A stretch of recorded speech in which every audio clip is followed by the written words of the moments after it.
നിങ്ങൾ ഇന്ന് വീട്ടിൽ പോയിട്ട് നാട്ടിൽ പോയിട്ട് നിങ്ങൾ ശമ്പളം കൊടുക്കുന്ന, നിങ്ങൾ വരിസംഖ്യ കൊടുക്കുന്ന നിങ്ങളുടെ പള്ളിയിലെ ഉസ്താദിനോടൊരു സംശയം ചോദിക്ക്. വിശുദ്ധ ഖുർആനിലെ സൂറത്തുൽ ജിൻ എന്ന അധ്യായത്തിൽ ഇങ്ങനെ ഒരു ആയത്തുണ്ടോ? വഅന്നൽ മസാജിദ ലില്ലാഹ്, പള്ളികൾ അല്ലാഹുള്ളതാണ്. ഫലാ തദ്ഉ മഅല്ലാഹി അഹദാ, പള്ളികളിൽ അല്ലാഹുവോടൊപ്പം വേറെ ഒരാളെയും വിളിച്ച് പ്രാർത്ഥിക്കരുത്. ഇതിന്റെ അർത്ഥം എന്താണ് ഒന്ന് ചോദിക്കും. എന്താണ് ഇതിന്റെ അർത്ഥം? അപ്പോൾ നമ്മുടെ പള്ളിയിൽ നടന്നുകൊണ്ടിരിക്കുന്ന ബദർമാലയിൽ മൗലിദിൽ വിളിക്കുന്നത് ആരോടാണ്? ഈ പ്രാർത്ഥന ഏത് അർത്ഥത്തിലേക്കാണ് വരുന്നത്? നിങ്ങളൊന്ന് പരിശോധിച്ച് നോക്ക് പ്രിയപ്പെട്ടവരെ. പള്ളികളിൽ വെച്ചുകൊണ്ട് ബദർമാലയും ബദർ മൗലിദും നേർച്ചയും ആണ്ടുമൊക്കെ കഴിച്ചുകൊണ്ടിരിക്കുന്നു.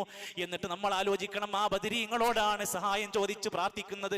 അവർ അവരുടെ ജീവിതത്തിന്റെ ആ രണഭൂമിയിൽ വെച്ച് ആരോടാ പ്രാർത്ഥിച്ചത്? ഇത് തസ്തഗീസൂന റബ്ബക്കും ഫസ്തജാബ ലക്കും, നിങ്ങൾ അവിടെ വെച്ചുകൊണ്ട് അള്ളാഹിനോട് ഇസ്തിഗാസ ചെയ്ത് പ്രാർത്ഥിച്ചപ്പോ അല്ലാഹു തആല നിങ്ങൾക്കതാ പ്രാർത്ഥനക്ക് ഉത്തരം നൽകിയിരിക്കുന്നു.